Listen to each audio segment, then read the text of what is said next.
are doing great business, yet agriculture is failing. Towns and cities grow, yet agriculture is failing. Wages were never so high, yet agriculture is failing. Historians give 4 major reasons why agriculture was failing in the late 1880s. 1 was the high cost of transportation. 2nd was high taxes.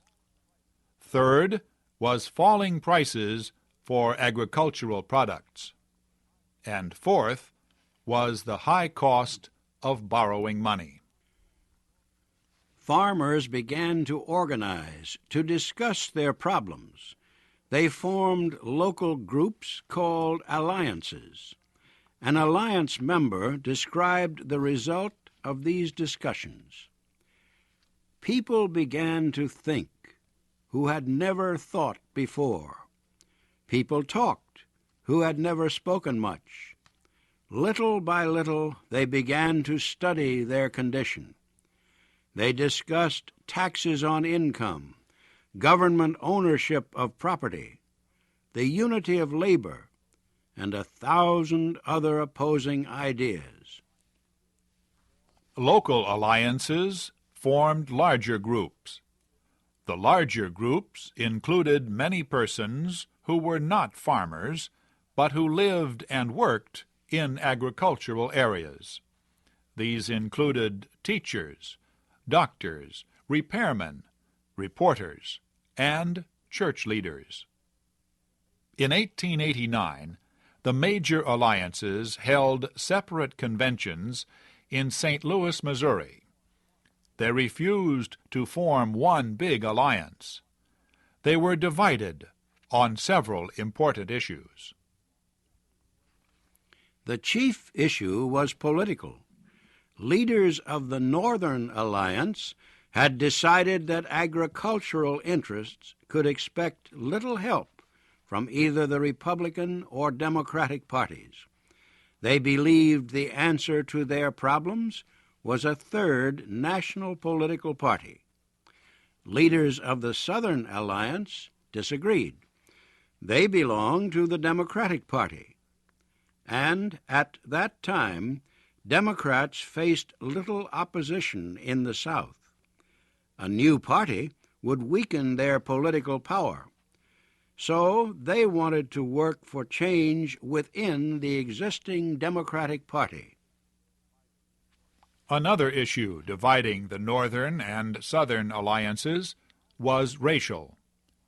How would a united alliance deal with black farmers?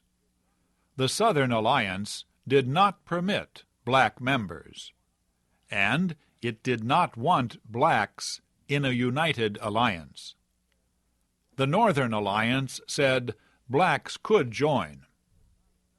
The two groups could not settle their differences before the state and congressional elections of 1890.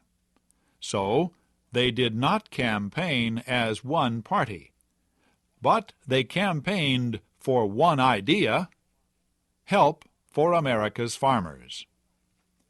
Throughout the South and Middle West, they succeeded in electing agricultural candidates as governors, state legislators, senators, and members of the House of Representatives. Farm leaders everywhere were surprised by their election victories in 1890. They had not expected to win so much so quickly. Leaders of the Northern Alliance decided the time was right to form one party to represent all farmers. They felt sure of success. For now, enough leaders of the Southern Alliance were willing to support the idea. These Southern leaders had succeeded within the Democratic Party, but they quickly learned that they held political power only at the local level. They held almost no power at the national level. So, A few months before the presidential election of 1892, America's agricultural alliances held a joint convention in Omaha, Nebraska. They formed a new party. They called it the People's Party. They called themselves Populists. Delegates to the convention approved a policy statement for the new party. The statement said the national government should own the country's railroads, telegraph, and telephone systems. It said the government, not banks, should supply paper money. And it said no limits should be put on government production of silver money. The Populists called for a tax on earnings, fewer working hours for labor, controls on immigration.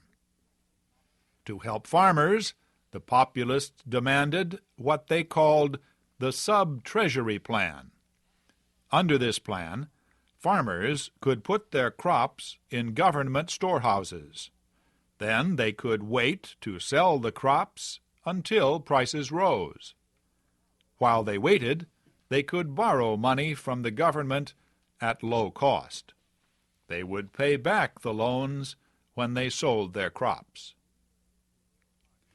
The new People's Party also proposed ways to make government more democratic.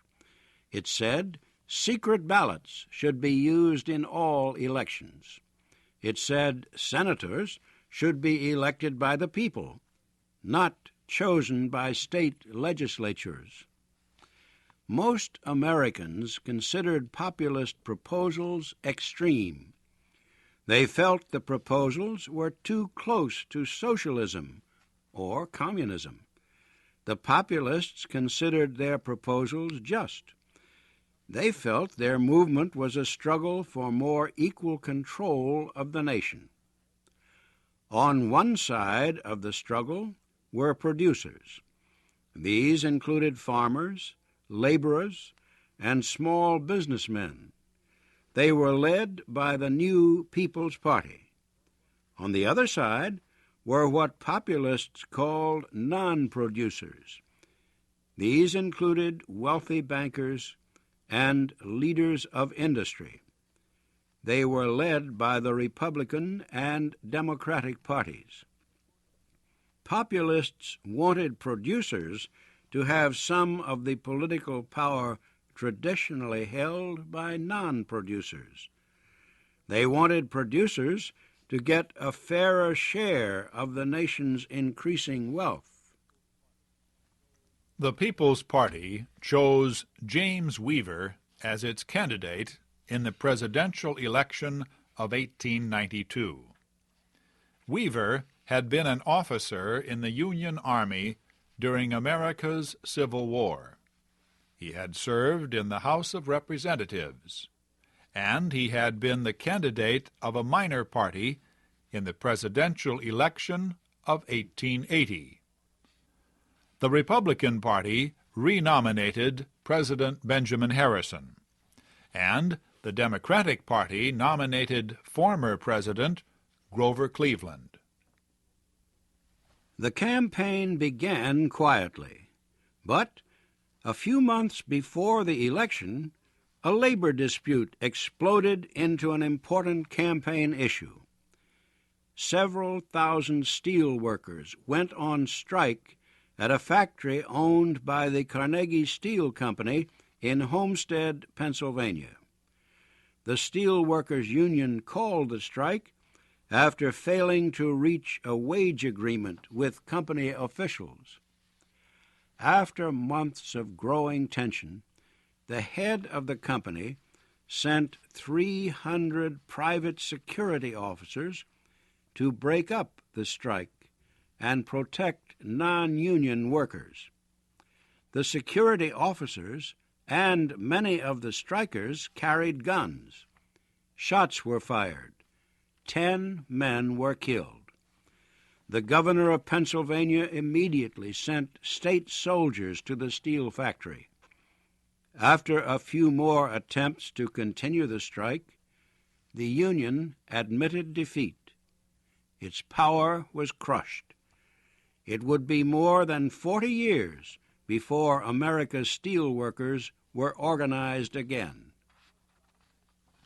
A short time later, state soldiers were used to break up a strike by railroad workers in New York, and federal soldiers were used against striking silver miners in Idaho.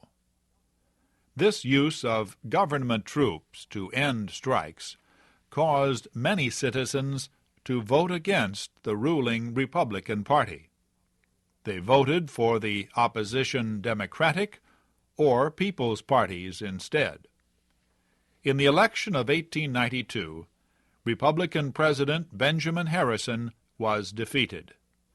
Democrat Grover Cleveland, who had lost to Harrison 4 years earlier, would be president again.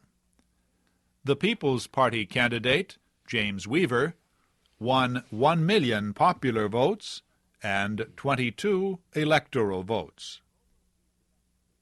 Grover Cleveland returned to the White House, just as his wife had said he would.